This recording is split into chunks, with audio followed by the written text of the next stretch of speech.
So if the theory stuff really freaked you out, I'm sorry. It's part of our field in international relations, and I know this is an interdisciplinary class, but that's probably the most difficult readings you will have this semester.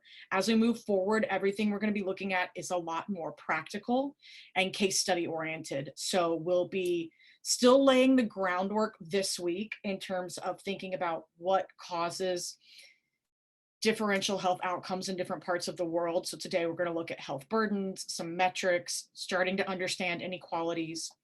Wednesday, we'll focus on certain vulnerable populations, women, children, communities of color. And then on Friday, we're going to look at environmental determinants of health. And then next week, we start getting into our disease case studies.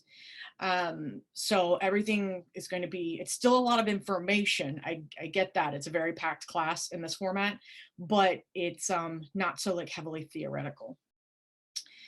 All right. So to start off, this comes from the 3 Jacobson chapters, which the Jacobson chapters are, sometimes I go back and forth if it's a little too introductory for a 300 level class.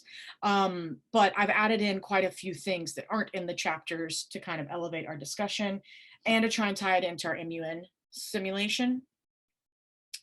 So first, a couple of things here on metrics. So there are a lot of metrics listed in I can't remember what chapter number it is, but some ones that I think are important for you to pay attention to. First, we have demography, right? So this is just the basic understanding of the size and composition of communities. All right, and so we can look at demographic numbers across a variety of different levels of communities. So we can look at like the demographics of USC, of LA County, of the US, et cetera. And what we're basically looking at is kind of the composition of the individuals based on groups that we find important for health purposes. So looking at things like age distribution. This is an example of an age distribution plot looking at Mexico and the US. And you'll see here in the middle are the ages, and then you have them by gender. So when you look at the US age distribution, in our population, we have more people who are in their teens, 20s, 30s, right? And then going up fewer as senior citizens. If you were to look at an age distribution, for example, of the country of Japan, you'd probably see that this part of the graph, hopefully you guys can see my mouse, is a lot higher because Japan has an increasingly older population that are living longer.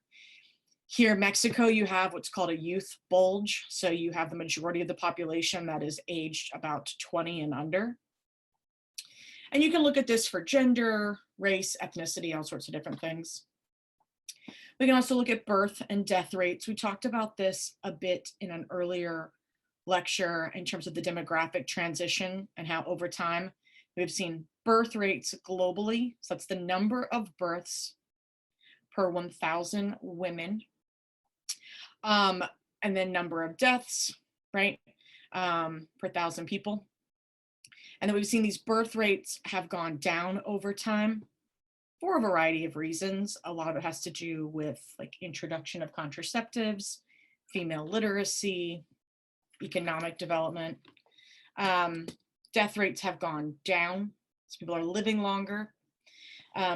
This also has to do with, well, largely a lot to do with like medical innovations like the creation, discovery, dissemination of things like penicillin, vaccines, surgical innovations, things like that. And then we also can have what are called age adjusted rates. And so this is where in certain charts or graphs, when you're trying to compare countries, they may adjust this for age to account for differences in age structures across populations. Because if you don't adjust for age, if you're just looking, say, for example, death rates in a certain age bracket, you might say, wow, the United States has this high death rate of people in their 80s compared to Mexico, when it could be that just Mexico doesn't have that many people in their 80s to begin with, right? So you have these different ways of manipulating data so that it makes comparisons more appropriate. Oops. Go back. This is again looking at those fertility rates, right? So in general, they have gone down over time, but we do still have some countries that have fairly high birth rates compared to some other countries. Okay, continuing. So this, we have different statistics for measuring mortality, which is death, and morbidity, which is injury. So in terms of measuring mortality, we can look at first life expectancy at birth. So this is the median age of expected death. And you can see here, this is looking at some comparisons of life expectancy. Let's see, what are some countries, where do we see some of the highest life expectancies? You guys can either just call it out or type it in the chat.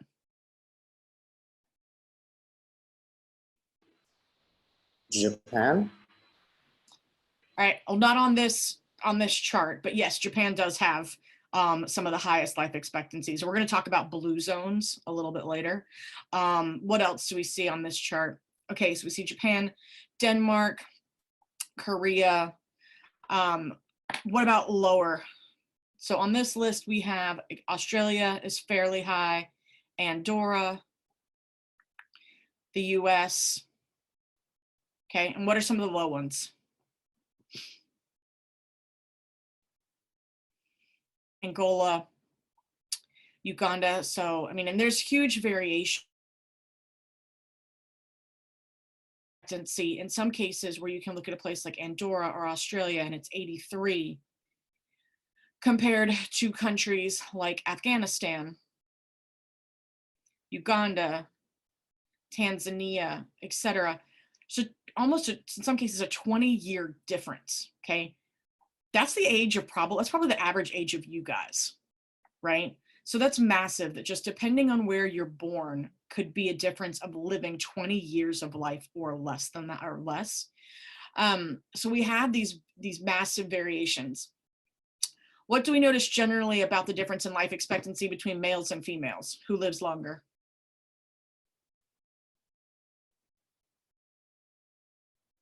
Right. In general, it is females. We'll talk about that a little bit later.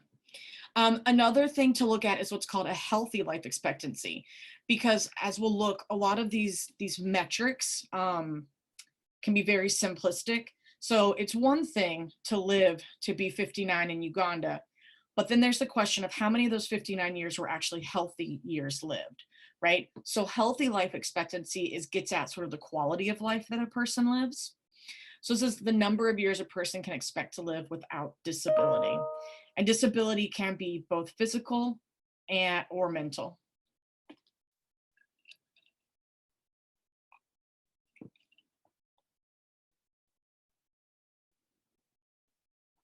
Right.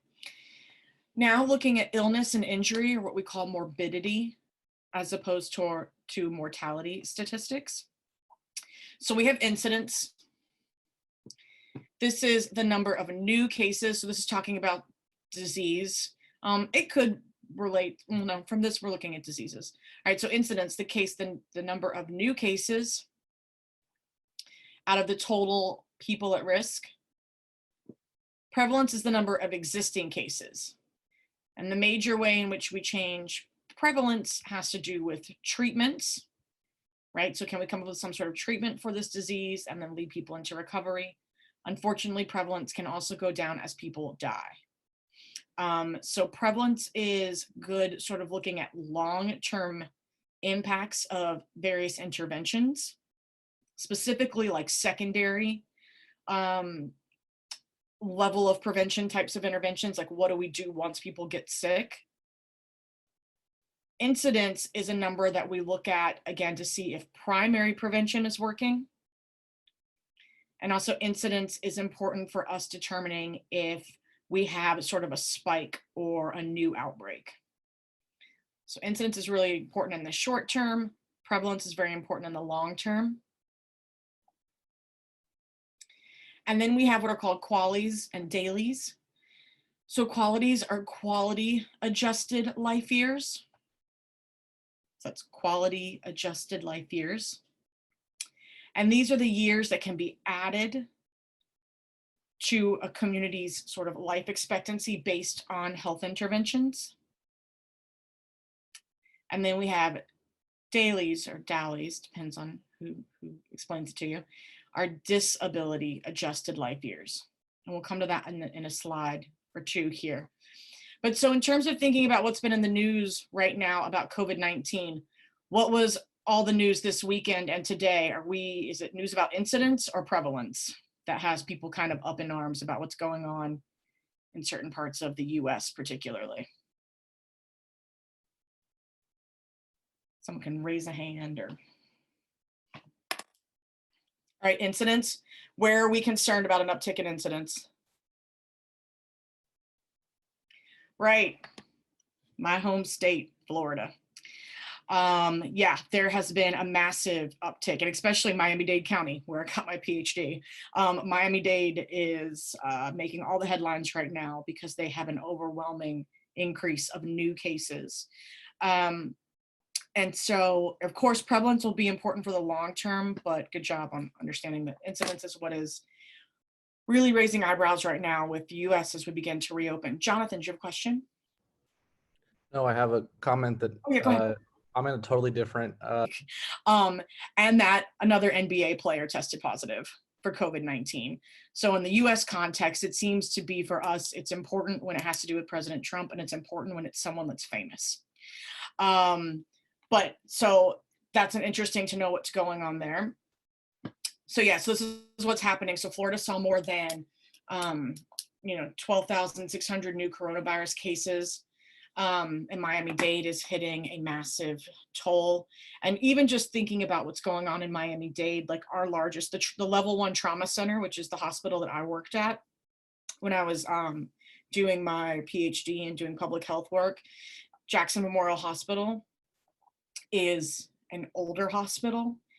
And it is also the hospital that's tasked with dealing mostly with uninsured individuals in Miami. So it is already a very bustling and overly busy facility. And there's a lot of concerns about them sort of maxing out their capacity in the next couple of days. Julianne? Yeah, I was just going to say, aren't there like a lot of older people in Miami too? So the death rate's going to be higher. Yes. So what you have, and we're going to get into this. So a couple of things as we'll move into talking about social determinants of health, but a couple of things that tend to drive health issues in Miami-Dade have to do with age. Also the amount of people you have that are there seasonally who do not understand the health system, because a lot of them live more permanently in New York, New Jersey, like up in the Northeast, and they come for vacation.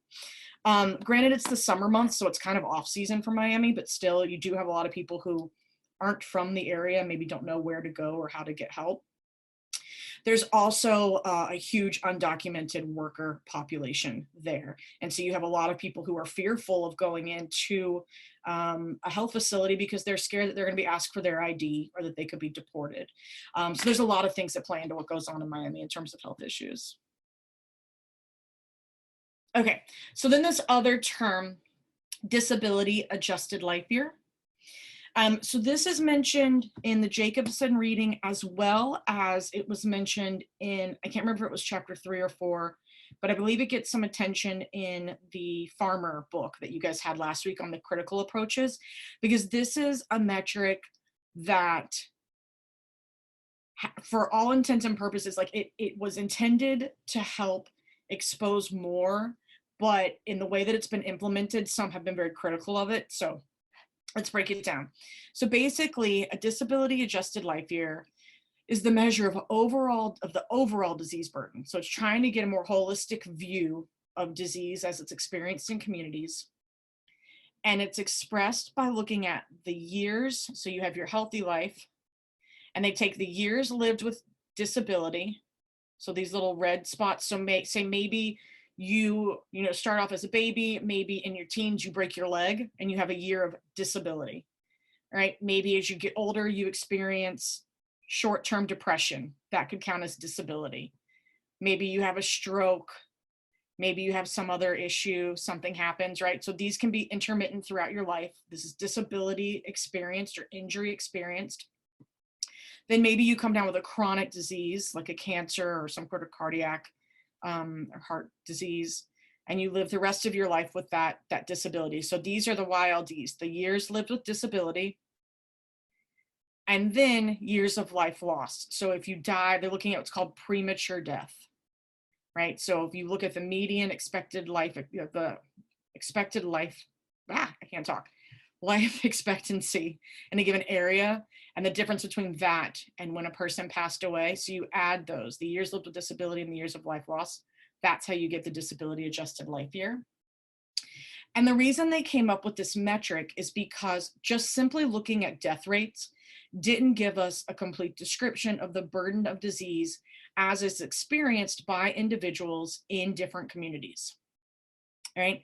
So what this does is it allows us to compare diseases that cause early death, like drowning or measles, with diseases that cause a lot of disability, for example, like blindness or mental health concerns, or like the amputation of a limb, but not necessarily early death, okay?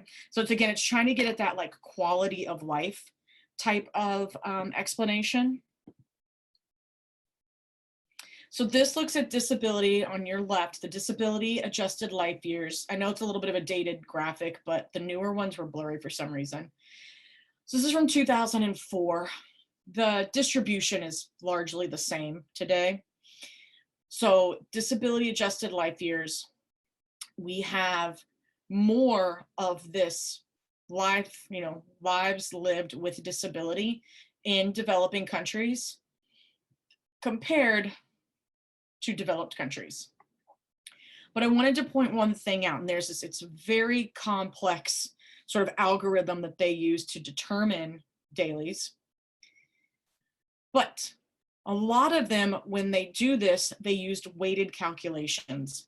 So for example, if years of life lost are actually weighted, so if someone dies in their 20s or 40s, these years of life lost are weighted higher than if someone dies at an older age.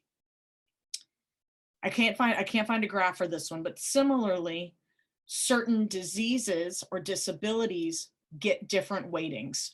So for example, physical disabilities like an amputation or something like blindness or deafness gets weighted higher compared to something like depression or other mental health issues like autism, right? And so the concern is that we are actually weighting life based on what are your kind of economically productive years, and that there's being more weight given to physical disability, to mental disability. There's also been some studies that have shown in weighting that there tends to be more weight given to males than females in some implementations because different groups can do this differently. So just to point out that even something as simple as like a metric to help us understand disease distribution or disability distribution can have certain assumptions built into it that might gloss over certain issues or give precedence to some over others. All right, any questions about metrics before we move into health inequities, sort of globally? Nope, okay.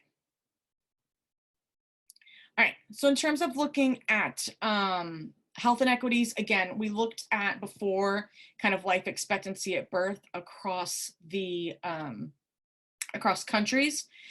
We can also break that down. These are the WHO regions. So not surprisingly, similar to the country assessments that you tend to see, like the Americas has higher life expectancy, and the European region has higher life expectancy compared to the African region, the Southeast Asian, and the Eastern Mediterranean region. We can also look at this by income group, very stark correlation here, right? So where life expectancy goes up based on the general or collective income of a particular region. So with low income countries averaging out to about 62 years, and high income countries going up to about 79. So we can look at it by place and by income. This also looks at the cause of death.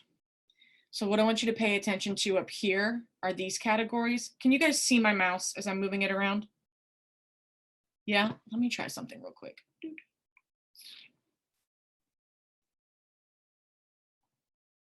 Woohoo, I made myself a little arrow. Okay, it's the little things, guys, in Zoom.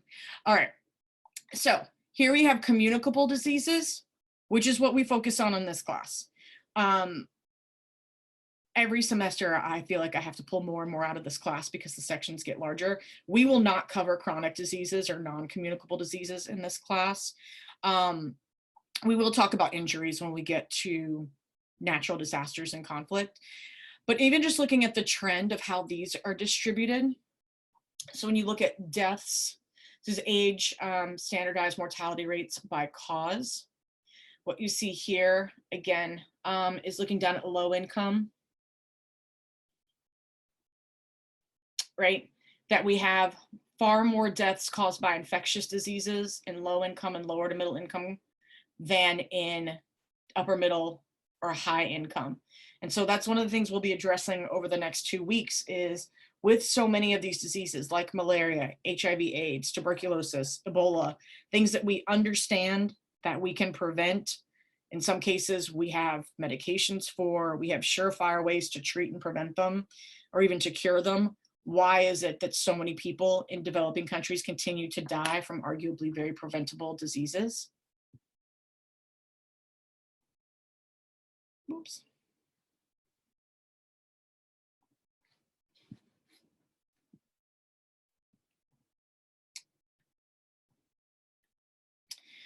We can also look at other things like maternal mortality ratios. So this looks at the number of mother deaths per 100,000 live births. Again, in high income countries, it is very rare for a woman to die in childbirth these days. In the Americas, even much so, or actually in the Americas, in the US, we have a surprisingly high maternal mortality rate compared to other developed countries. That largely has to do with health insurance and people being able to seek prenatal care. But in the European region, you see that it's significantly lower. But in the African region, again, Southeast Asian region, that we have issues with maternal health. And again, these are the big three. So they're literally called the big three diseases: HIV, malaria, and TB. Again, when you look at the distribution where these three are hitting, it is low income countries. And that we don't even have that many stats on these occurring in high income countries in many cases. And so we're gonna get down, we will break down HIV, TB, and malaria in terms of like how they're caused, how they're treated, why it has its own set of very nuanced political and economic issues to deal with it.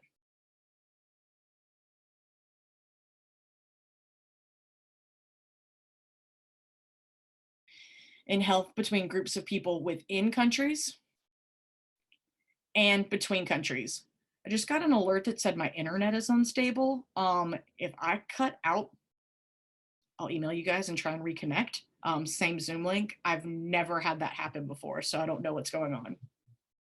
Can everybody still hear me okay? Okay, cool. Yes. All right, thank you.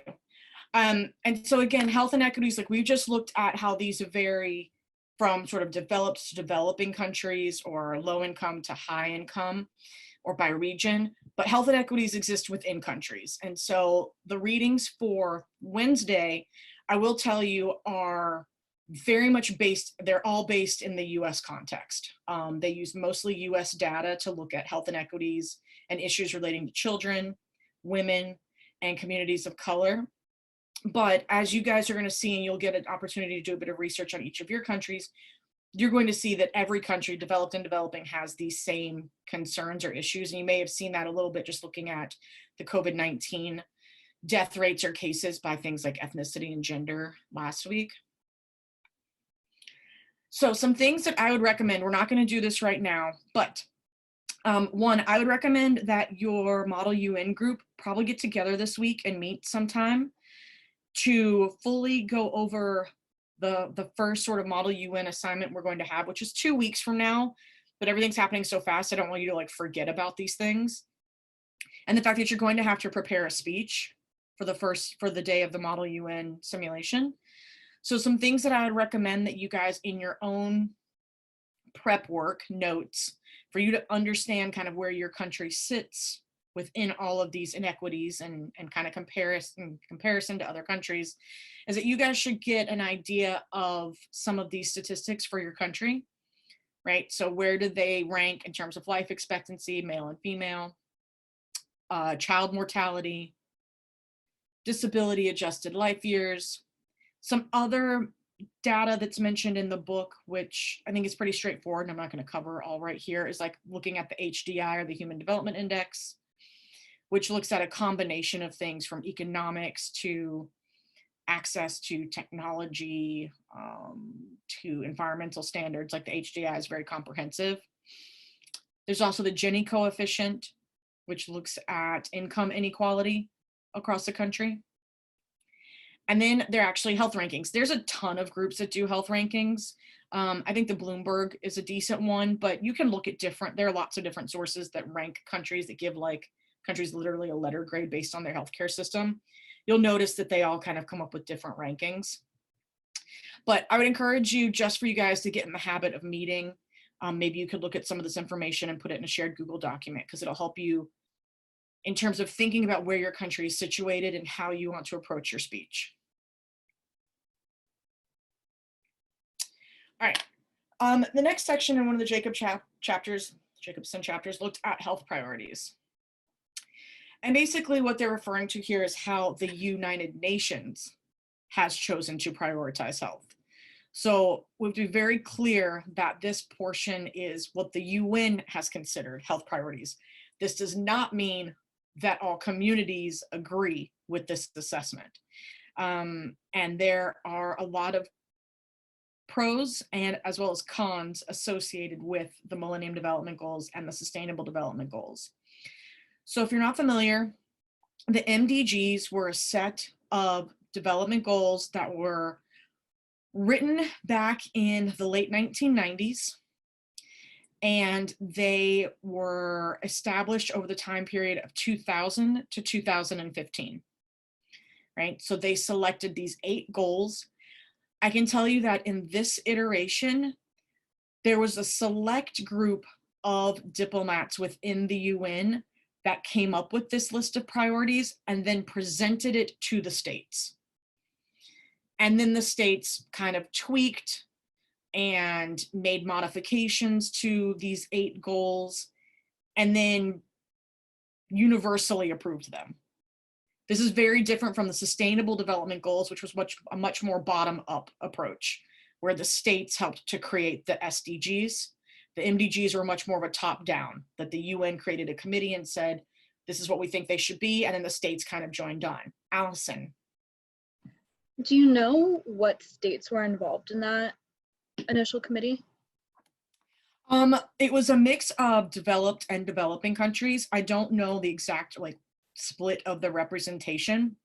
It was more or less like what they did. Like, remember when I mentioned that the World Health Assembly is more subcommittee work than it is like on the ground work? It was like the WHO created what was called the Millennium Goals Subcommittee.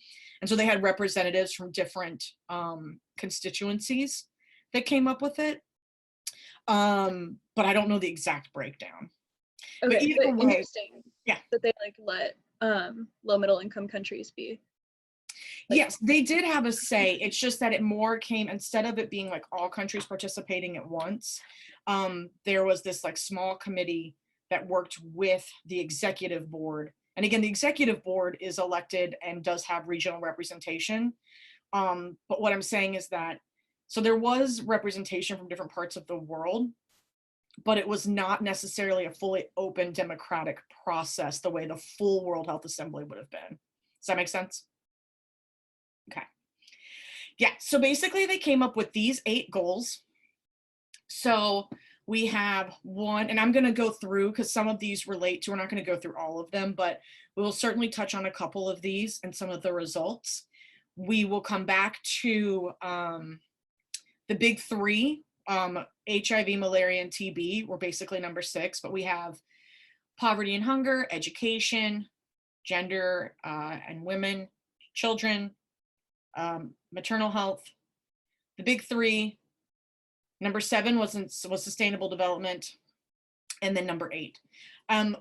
Across the board, there were huge successes that were achieved with the MDGs. We met the goal of cutting poverty and extreme poverty in half. We met early. There were some goals that we failed at though, and I can tell you that largely goal number 7 was the one that we failed the most at, which is why we now have the sustainable development goals, because it was goal 7 that was quite the struggle bus for the UN. They did not achieve the majority of the sub targets within that goal. And we'll get to a couple of them here in a minute. So, going back to the MDGs. So some of the things about the MDGs, people like that this was the idea of like, there's a priority list here, right? So now it gave countries an idea of like what they should focus their money on, especially developed countries. Like if you're contributing money to a developing country, and now you have this framework of where the money is going to go, it makes them more assured about that. But also a lot of people are really critical of the MDGs, and it's a lot of the same criticisms perhaps that realists lodge at liberals, in that the MDGs were far too sort of like this utopian idea. They were just overwhelmingly idealistic, and that they weren't achievable. There were also criticisms that these were just too broad. Like, how do you accomplish all of these things? So for people who thought the MDGs were too broad, the SDGs really pissed those people off because we doubled them and added one. So we went from 8 MDGs to 17 SDGs. So the SDGs, you'll see some that are similar. So what they did, like MDG 1, they split into 2. So now you have poverty and hunger that are treated separately. You still have education, gender equality. But then what they did was they really like blew up the goal 7 and made it into a number of different goals. Looking at clean energy, which is a brand new one. Industry, innovation, and infrastructure is brand new. Sustainable cities is brand new. Climate change is brand new, right? So they really took goal 7 and expanded that guy quite a bit.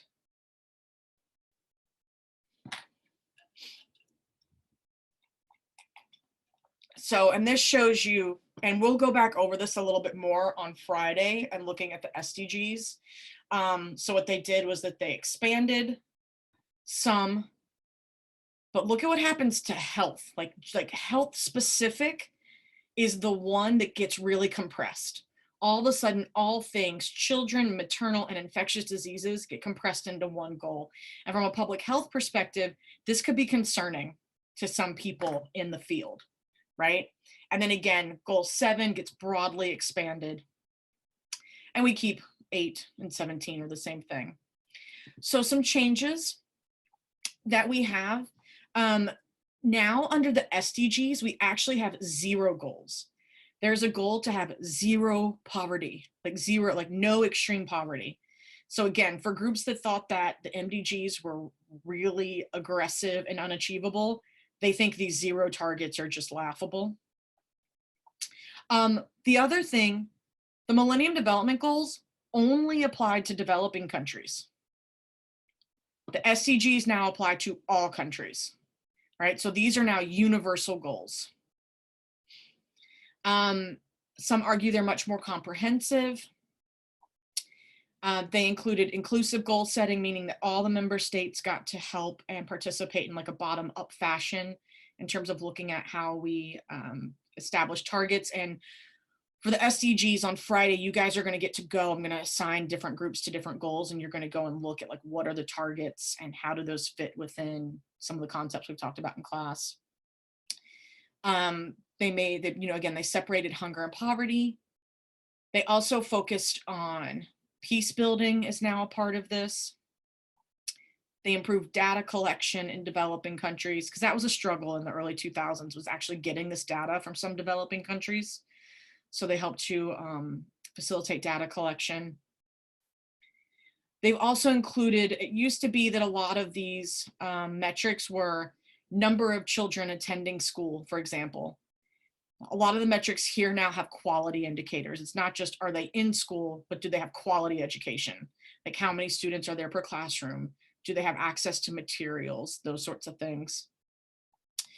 Gender has been mainstreamed throughout all of these. And then again, we have this sustainability explosion. And so we'll come back to, especially looking at the ones, the MDGs for number 6, and then these on Friday. So we won't be leaving these alone. Do you have any questions about the MDG to SDG transition?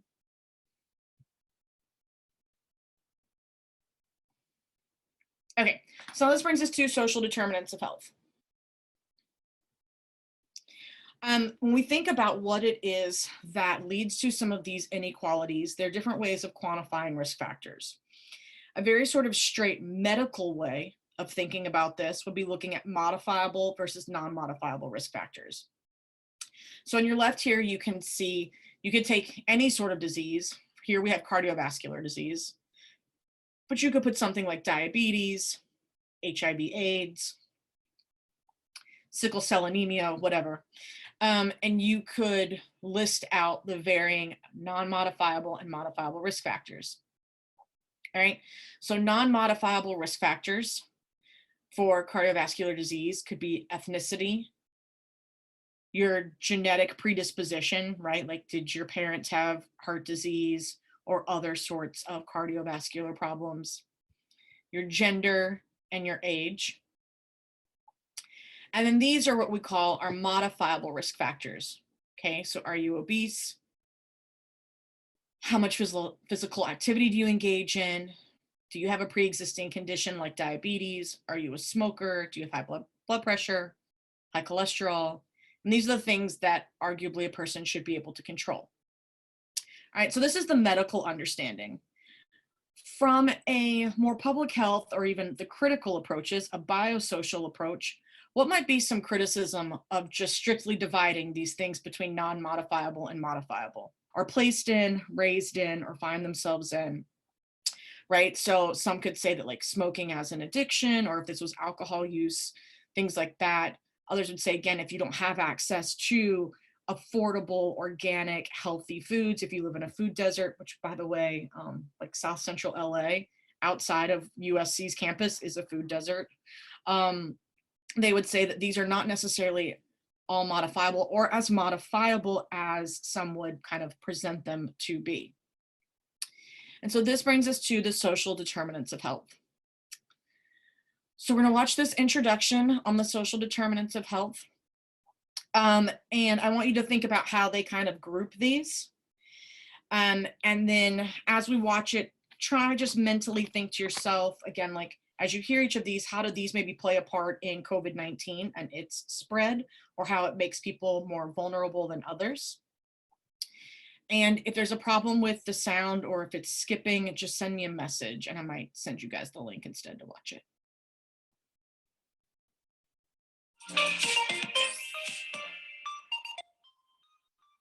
Hi, and welcome to this video on the social determinants of health. This is a very important concept to understand because its impact on the health of individuals and of populations. We'll be taking a look at what it is, how it impacts health, and a useful framework to understand it. Take a look around you, your family, friends, and other people around you. What's clear is that health is quite variable, not just between individuals, but also across different population groups. Let's take an example. In 2015, the life expectancy of a child born in Sierra Leone was 50 years, whereas in Australia, it was 83 years, a difference of 33 years. But there are differences even within countries. For example, in Australia, the life expectancy of Indigenous people is about 10 years lower than that of non-Indigenous people. Within a population, health is also influenced by social status. People with higher income, a higher level of education, and a better occupation have better health and a greater life expectancy. Health status can change as well. For example, studies of migrants have shown that the type of diseases, health behaviors, and risk factors are different in migrants compared to those in their country of origin. So why is there so much variability?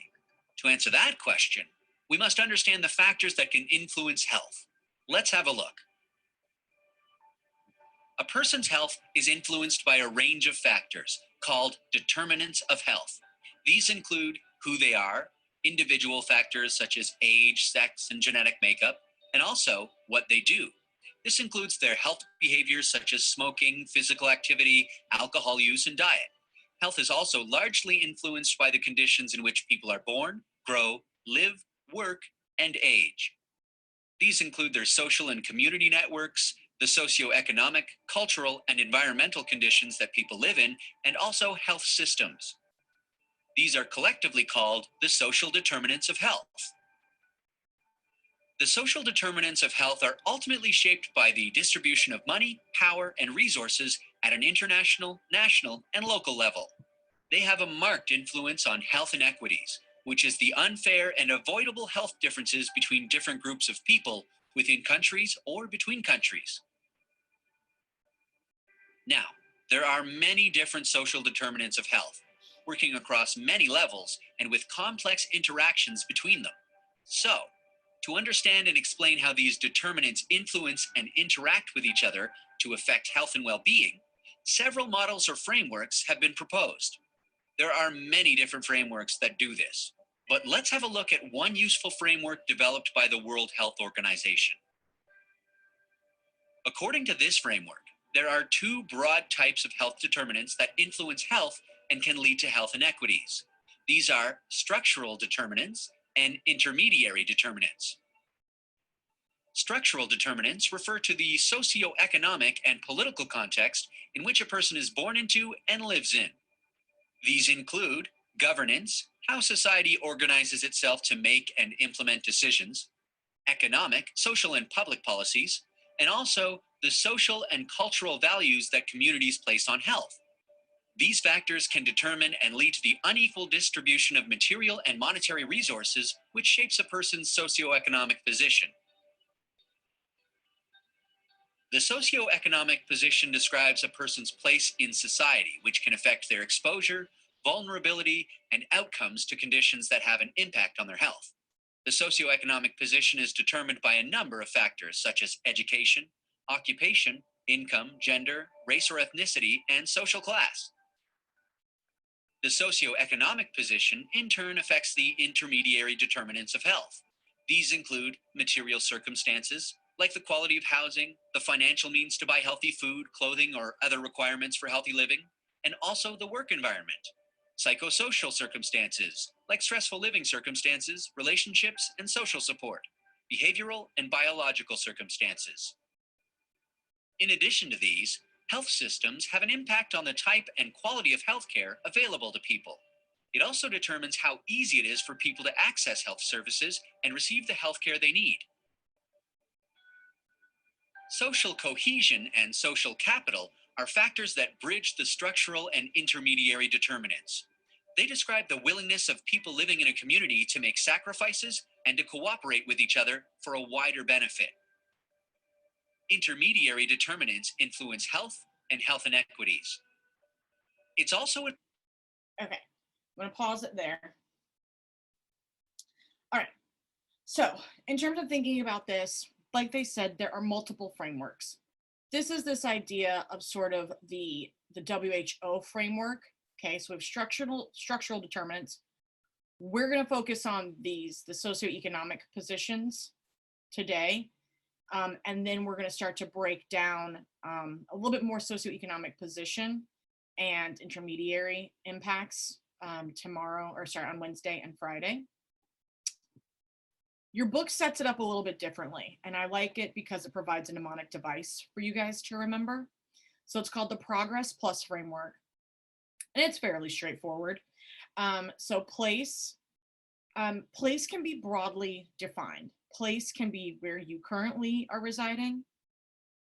It could be where you're from. It could also be the place that like you live, where you work, where you go to school, right? So place is pretty broad in its conceptualization. We have race and ethnicity, which we'll get to on Wednesday. Occupation, we'll talk about in a minute. Gender, we'll talk about on Wednesday. Then you have religion, education, social capital or social networks as they are referred to. And right, so social capital has more to do with sort of the community capital that you have. So what are sort of your support systems that you have available to you?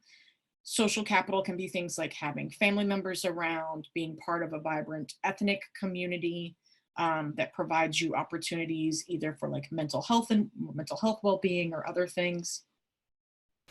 And then also your socioeconomic position. They've also added plus to look at some things not captured by the nifty progress mnemonic. So we can look at age, disability, that can be physical or mental, your sexual orientation, and then vulnerable groups. And in the book chapter, they look at a variety of vulnerable groups like ethnic or racial minorities, but also like prisoners are an example of a vulnerable group, which is getting some attention today in COVID-19. We can look at immigrants or undocumented workers, lots of different groups here. Okay, so I'm looking at the time and I wanted to make sure we took a break because we are going to keep going. Do I have any questions about Progress Plus before I give you guys a 10-minute break? Nope, okay, 10 minutes. So come back at 2:48 and then we will resume.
All right, if everybody can make their way back to class.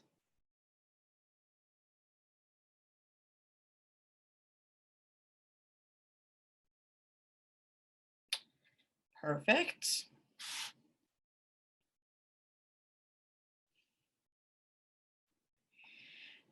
And even though I had a note for us to take a break, in that case, I forgot, and one of your classmates so lovingly reminded me. So again, if I ever forget to give us a break, please just shoot me a message, because I need to get up and take a break too, to be honest.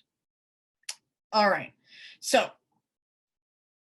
when it comes to Progress Plus, and again, we're going to come back to a lot of these indicators. What we're going to focus on for right now are employment, economics, and education. So kind of like that socioeconomic position, right? And so the argument is that these are all interrelated, that when we look at health, we can look at, and that these are also nuanced. So we hear education, employment, and income, but we need to break those down a little further. So in terms of employment, it's not just, are you employed or are you not? It's the type of employment that one has that can impact their health. Similarly with income, the chapter makes a distinction between income and wealth. Can anybody remember what the difference is or can explain that to me? What's the difference between income versus a person or a family's wealth? Nicholas? Income is how much money or capital you're bringing in, whereas wealth is the capital you have that you possess, I guess. So you could be earning a lot of money, but have nothing, or the reverse. Okay. Yeah. So income is what you get like in a paycheck. So that's the bi-weekly, monthly amount of money that one has that's coming in from a job, usually a job. It could be from some other source of income. But wealth has more to do with the material things that one owns, right? So for example, even in developed countries, even in the United States, there's a lot of families in the US that don't have wealth, that live paycheck to paycheck. The other reason why this is important, so when you think about people who've been furloughed, if you have no savings, if you don't have something like a car or a home that you can borrow against or sell, right? This is where people who suddenly were fine are now under the poverty line because they have no wealth to depend on. There's also generational wealth, which is important. The other important thing about income versus wealth is that income is largely predicated on this idea of like the Western market economy. And the fact is that in both developed and developing countries, but in many places, people either live in more like work in like a gig economy. They might be self-employed, or they're subsistence earners, meaning that maybe you're a farmer and you grow your own food and raise your own cattle or things like that. And then you might be selling to some extent some of your surplus, but not that much. And then with education, we can break it down in different forms. It's not just actually having access to education. It's looking at what is achieved through education, things like literacy, and other levels of cognitive development. So in terms of looking at economics, this is the major sort of area of MDG and SDG 1. So for the MDGs, the goal was to cut in half extreme poverty. The SDGs doubled down, and they have set the goal of ending poverty in all its forms everywhere by 2030. During the MDGs, the 2007-2008 financial crisis made this goal difficult to achieve. I would argue that now, from 2015 to 2030, COVID-19 is going to make this goal almost impossible to achieve in terms of eradicating extreme poverty everywhere. And again, we have different metrics, so we can look at extreme poverty, which are those people who live on less than $1 or $2 per day. It used to be $1 per day. The World Bank, I think right now the metric they use is $1.90. But of course, poverty is relative. So perhaps in some countries, $2 a day is livable. If you were to live on $2 a day in the United States, that's basically homeless. That, you know, we have to take into account how standard of living and cost of living varies across countries. So we also have relative poverty, which are nationally defined poverty lines. There's also a metric introduced in the text called Multidimensional Poverty. And it's kind of like almost like how the Human Development Index tries to be more holistic and looking at country status. Multidimensional poverty does the same thing. And so looking at a combination of health, education, and standard of living metrics combined. So trying to get at the idea that poverty is not just whether you have income or wealth. It's related to a number of other factors.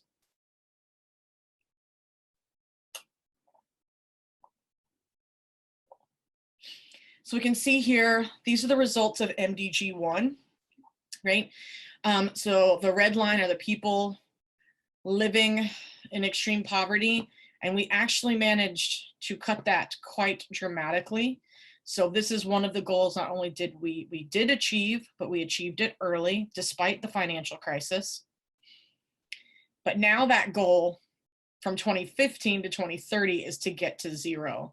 And there are obviously a lot of questions about whether that is feasible pre-COVID-19, much less post-COVID-19, and what's happening with the global economy.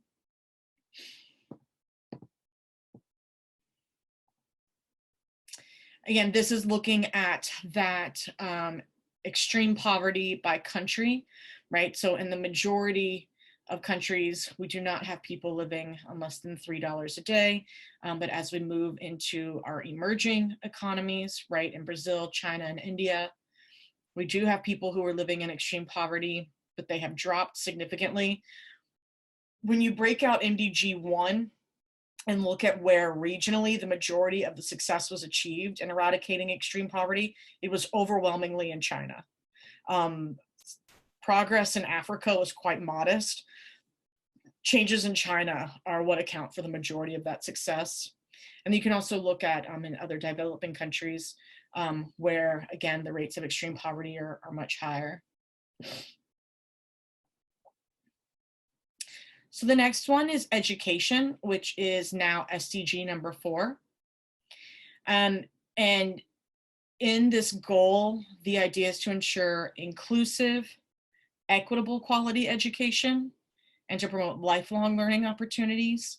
I can tell you that the inclusive and equitable part is an addition to the MDGs.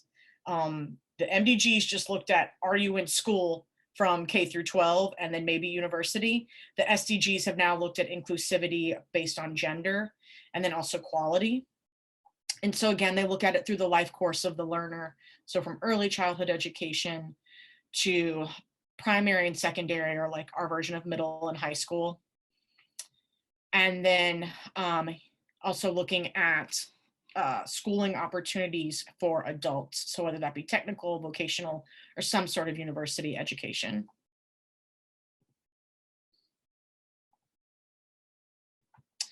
So this looks, again, country comparisons of percent of, we have preschool age children in the blue or purple, whatever color that shows up on yours. Then we have percentage of primary age school children that are attending and the percentage of secondary age. And so again, you can see that we have some higher rates of attendance in Iran, Brazil, China, and with them somewhat dropping off, particularly at this upper level of secondary school in India, Nigeria, and Ethiopia. But again, that's not even doing, that doesn't break that down by gender or anything either. So now we can look at it by gender, and you also see some variations here where in certain contexts, in sort of all of them, I think that there is lower representation of females attending school compared to boy children across these same countries. Charles, did you have a question? Yeah, in the last slide, why is Iran's pre-K or like the preschool age so low, but their secondary schools so high? I don't know the full answer to that. It could have to do with how they, how their school system is set up. Like, I know that for some, preschool is still largely considered like a luxury. Like some cultures prefer to keep their children at home to a certain age. So I don't know if that has to do with those expectations. I'd have to look into it more. That's kind of one just educated guess that I can take.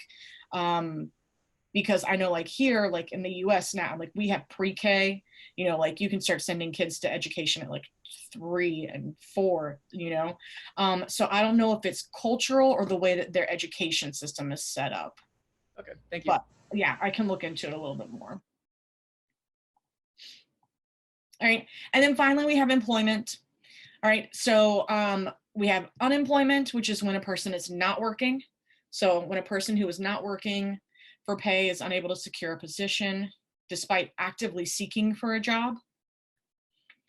Then you have underemployment, which is when a person involuntarily, so like not of their choosing, is working part-time rather than full-time, or is a low-wage worker whose earnings are below the local poverty level, right? And we have a lot of cases of this.